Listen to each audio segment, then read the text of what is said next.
నమస్తే. ప్రస్తుతం మనతో పాటు మంత్రి దుద్దిల శ్రీధర్ బాబు గారు ఉన్నారు. మాట్లాడదాం. ఇప్పటికే 6వ తారీఖున తుక్కుగూడలో సభ ఏర్పాటు ఎట్లా ఉండబోతున్నాయి, ఇప్పటికే పెద్దపల్లికి సంబంధించి పార్లమెంటు ఇదంతా సమావేశం ఎట్లా జరుగుతుంది? డెఫినెట్లీ ఏ విధంగానైతే గత అసెంబ్లీ ఎన్నికల కన్నా ముందు తుక్కుగూడలో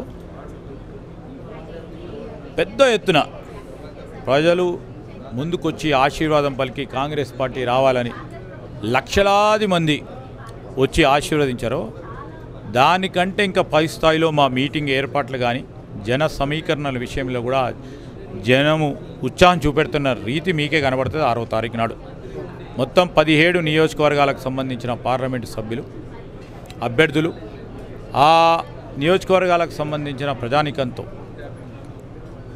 మరి మీటింగు రావటం, వారి ఆశీర్వాదాన్ని పెద్ద ఎత్తున ఇవ్వటం జరుగుతుంది. ఈరోజు కేంద్రానికి సంబంధించి మా అఖిల భారత కాంగ్రెస్ పార్టీ పరంగా రిలీజ్ చేయబోతా ఉన్న మేనిఫెస్టో ఇదే తుక్కుగూడలో ఇదే రాజీవ్ గాంధీ ప్రాంగణంలో రిలీజ్ చేయబోతా ఉన్నారు. తప్పకుండా కేంద్రంలో కాంగ్రెస్ పార్టీ ప్రభుత్వం ఇండియా బ్లాక్ ప్రభుత్వం ఏర్పాటు కాబోతోంది. గతంలో మీరు ప్రకటించిన మేనిఫెస్టో ఏదైతే 64 సీట్లను తీసుకొచ్చింది, ఒక రకమైన మెజార్టీని తీసుకొచ్చి రాష్ట్రంలో అధికారం తీసుకొచ్చింది.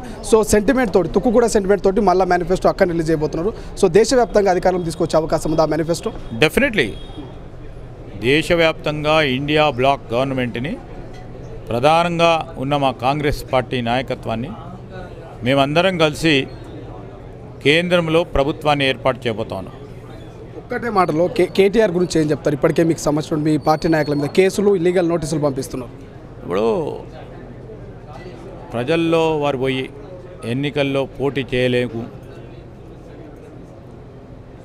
ఆ నైతికత కోల్పోయిన వాళ్ళు, ఏమి చేయాలనో తెలియలేని పరిస్థితి.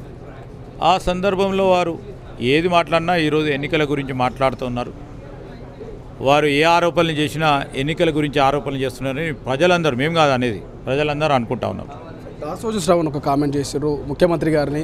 సో మేము డేటా ఇస్తే రైతులు ఆత్మహత్యల డేటా మేము ఇస్తే మీరేం బీకనికున్నారు, గడ్డి బీకనికున్నారని దాసోజు శ్రవణ్ కామెంట్ చేశారు. దీన్ని ఎట్లా చూస్తారు? ఇప్పుడు ముఖ్యమంత్రి మీద ఇష్టారాజ్యంగా అడ్డగోలుగా ముఖ్యమంత్రి గారి పైన ఆ విధంగా మాట్లాడటం సరికాదు. ఖచ్చితంగా ఖండిస్తూ ఉన్నాం.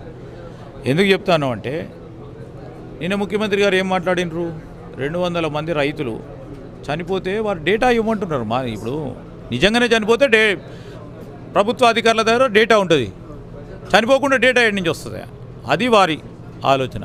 మీకేదైనా ఎక్కడో అక్కడ ఇద్దరో ముగ్గురో లేకుంటే ఎక్కడైనా సమాచారం నిజంగానే అందలేదని మీరు అనుకుంటున్నారో అధికార యంత్రాంగానికి ఇవ్వమని కోరినరు. దాంట్లో తప్పేముంది? అంటే మీరు తప్పుడు ప్రచారం చేస్తారు, బురద జల్లుతారు, చూసుకోమంటారా?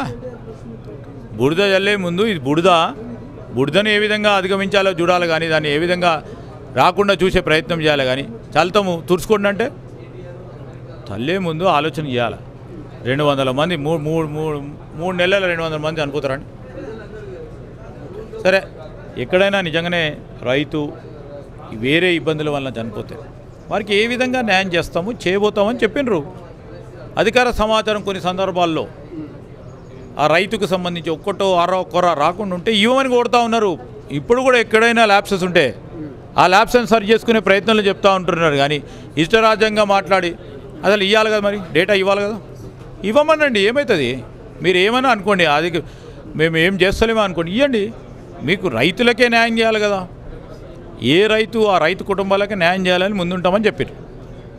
Thank you so much. ఇది మొత్తం మీద కొంత సమయభావం వల్ల ఇక దుద్దిల శ్రీధర్ బాబు గారు ఏదైతే తుక్కుగూడకు సంబంధించి ఇప్పటికే భారీ జనజాతరకు సంబంధించిన బహిరంగ సభకు సంబంధించిన ఏర్పాట్లు నిన్న ముఖ్యమంత్రి రేవంత్ రెడ్డి గారు చూశారు. నేడు కూడా ఒకసారిగా తుక్కుగూడ బహిరంగ సభకు సంబంధించిన ఏర్పాట్లు చూడడానికి వెళ్తున్నటువంటి సిచ్యువేషన్ మనం చూద్దాం.